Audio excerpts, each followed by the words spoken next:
തൃശ്ശൂർ കുന്നംകുളം റൂട്ടിലൂടെ ഞങ്ങൾ ബസ്സിലൂടെ ഒന്ന് യാത്ര ചെയ്ത് നോക്കുകയാണ്. ഈ റോഡിന്റെ അവസ്ഥയെക്കുറിച്ച് എന്തായാലും ഈ ബസ്സിലെ യാത്രക്കാരോടൊന്ന് ചോദിച്ചു നോക്കാം. ഉപ്പ എങ്ങനെയുണ്ട് ഇത് യാത്ര ചെയ്യുമ്പോൾ ഈ റോഡിലൂടെ യാത്ര ചെയ്താൽ മരിക്കാൻ തുല്യമായിട്ട് തണ്ടലും അതൊന്നുമില്ല. പൊടി കൂടുതൽ അതിലും മേലെ വഴിയെണിയെ എടുത്ത് കുഴിയിലെടുത്തിട്ട് വണ്ടിയിൽ കയറുന്ന ആളുടെ കേടും കൂടുതലായിട്ട് വരിക. അങ്ങനെ ഈ വഴിയിലെ ഏറ്റവും കുന്നംകുളം തൃശ്ശൂർ വഴി വളരെ ഇതായിട്ട് കിടക്കണം. ഇതിപ്പോൾ ചൂടിലാണ് കിടക്കണം. ചൂടിൽ മുഴുവൻ വണ്ടി ജാമായിട്ട് പോകുന്നത് പൊടി നടന്നിട്ടാണ് പോകണത്. ബുദ്ധിമുട്ടാണ്. മഴയുള്ള സമയത്ത് വെള്ളമായിരുന്നു, ഇപ്പം മൊത്തം പൊടിയല്ലേ? ഭയങ്കര ബുദ്ധിമുട്ടുണ്ടോ?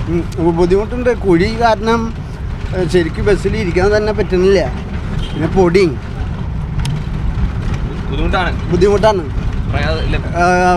റോഡ് കഴിയാവുന്ന വേഗം നന്നാക്കി കൊടുത്താൽ ഉപകാരമായി. സ്ഥിരം യാത്രക്കാരനാണോ? അതെ, ഞാൻ സ്ഥിരം യാത്രക്കാരനാണ്. വലിയ ബുദ്ധിമുട്ട് അനുഭവിക്കുന്നുണ്ട്. വലിയ ബുദ്ധിമുട്ട്. അതായത് ഈ റോഡിലൂടെ മുൻപ് മഴയുള്ള സമയത്തൊക്കെ നടക്കുമ്പോൾ വെള്ളമായിരുന്നു വലിയ പ്രതിസന്ധി, വലിയ കുഴികൾ, വെള്ളം കാണില്ല എന്നുള്ളതായിരുന്നെങ്കിൽ ഇപ്പോൾ ആളുകൾക്ക് മൂക്ക് പൊത്തി ഇരിക്കേണ്ട ഒരു അവസ്ഥയാണെന്നുള്ളതാണ്. ചേച്ചി, വലിയ ബുദ്ധിമുട്ടല്ലേ? അതെ, ഭയങ്കര ബുദ്ധിമുട്ട് തന്നെയാണ് റോഡിലൂടെ യാത്ര. ഒന്നും പറയാനില്ല. ഈ കുണ്ടും കുഴി മഴ വെള്ളപ്പോൾ വെള്ളമായിട്ട് തീരെ ഒന്നിനും പറ്റില്ല. നമുക്ക് ഈ വശത്തേക്ക് നടക്കാനും പറ്റില്ല, ഒന്നിനും പറ്റില്ല.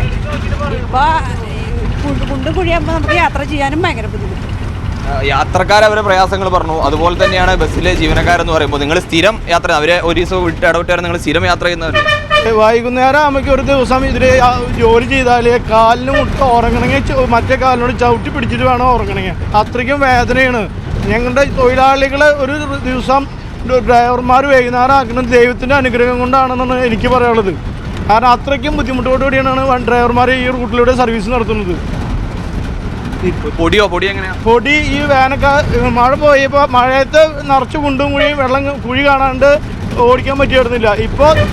ഇപ്പോൾ പൊടിയുടെ ശല്യം കൊണ്ട് മൂക്ക് പൊത്തിയിട്ട് വേണം തൃശ്ശൂർ കുന്നംകുളം റൂട്ടിൽ സർവീസ് നടത്തുന്നത്. അത് തന്നെയാണ്. അതായത് മഴയുള്ള സമയത്തായിരുന്നു, വെള്ളമായിരുന്നു പ്രശ്നമെങ്കിൽ ഇപ്പോൾ അസഹ്യമായ പൊടി കാരണം ബസ്സിലെ യാത്രക്കാർക്കൊക്കെ തന്നെ വലിയ ബുദ്ധിമുട്ടുണ്ടാക്കുന്നു, ഡ്രൈവർമാർക്ക് വലിയ പ്രയാസം ഉണ്ടാക്കുന്നു. ചേട്ടാ, വലിയ ബുദ്ധിമുട്ടല്ലേ വണ്ടി? എന്തെങ്കിലും നിവർത്തിന് ഈ പണിക്ക് നിൽക്കരുതാണ് ഞാൻ ആഗ്രഹിക്കുന്നത്. അത്രയും നിവൃത്തികേടായ കാരണമാണ് ഈ പണിയെടുക്കുന്നത്.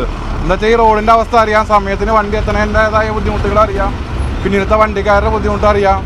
അപ്പോൾ നമ്മൾ എന്തെങ്കിലും ഒരു നിവൃത്തി ഉണ്ടെങ്കിൽ ഈ പണിക്ക് നിൽക്കില്ല. ഒരു നിവൃത്തിയില്ലാത്ത കാരണം ഈ പണിക്ക് നിൽക്കുന്നത്. എന്ന് വെച്ചാൽ റോഡ് അത്രയും മോശമാണ്. ഇപ്പോൾ ഞാൻ പറയേണ്ട കാര്യമില്ല, നിങ്ങൾക്ക് കണ്ടറിയാം. പോരാത്തിന് ഇപ്പോൾ അതിൽ കുറച്ച് മണ്ണ് കൊടുത്തിട്ടിട്ട് അത് കുഴികൾ അടച്ചേക്കാണ് പറയണത്. പക്ഷേ അത് 1-2 ദിവസം കഴിയുമ്പോഴേക്കും ആ പൊടി പറന്ന് പോയിട്ട് ആ കുഴികൾ തുറക്കും. പിന്നെ ഈ അസഹ്യമായ ബ്ലോക്കും അതിൻ്റേതായ ബുദ്ധിമുട്ടുകളും വരും. 10 മിനിറ്റും 15 മിനിറ്റും റെസ്റ്റുള്ളടത്തേക്ക് നമ്മൾ എത്താണ്ട് വരികയാണ്. ഡീസൽ കൂടുതലാണ്. സാധാരണ അടിക്കണൊക്കെ 7 ലിറ്റർ 8 ലിറ്റർ ഡീസലിൻ്റെ വ്യത്യാസം. വണ്ടികൾക്ക് ഫുള്ള് കംപ്ലൈൻറ്റ്. ഒരു നിവൃത്തിയില്ലാത്ത കാരണം ഇത് കൊണ്ടുനടക്കുന്നതാണ് എന്നാണ് എനിക്ക് പറയാനുള്ളത് ഇതിനെ പറ്റിയിട്ട്. അതായത് നിരവധി വാഗ്ദാനങ്ങൾ ലഭിച്ചു. ജില്ലാ കളക്ടറുടെ ആയാലും ശരി, മന്ത്രിമാരുടെ ആയാലും ശരി, ഒക്കെ തന്നെ വാഗ്ദാനങ്ങൾ ബസ് ഉടമകൾക്കും യാത്രക്കാർക്കും ഒക്കെ തന്നെ ലഭിച്ചതാണ്. പക്ഷേ ആ വാഗ്ദാനങ്ങളൊന്നും കൃത്യമായി പാലിക്കപ്പെട്ടില്ല. താൽക്കാലികമായ കണ്ണിൽ, ആ നാട്ടുകാരുടെ കണ്ണിൽ പൊടി, അക്ഷരാർത്ഥത്തിൽ പറഞ്ഞാൽ അത്തരത്തിൽ തന്നെയാണ്. അതായത് യാത്രക്കാരുടെ കണ്ണിൽ പൊടിയിടുന്ന തരത്തിലുള്ള നിർമ്മാണ പ്രവർത്തികൾ നടത്തി.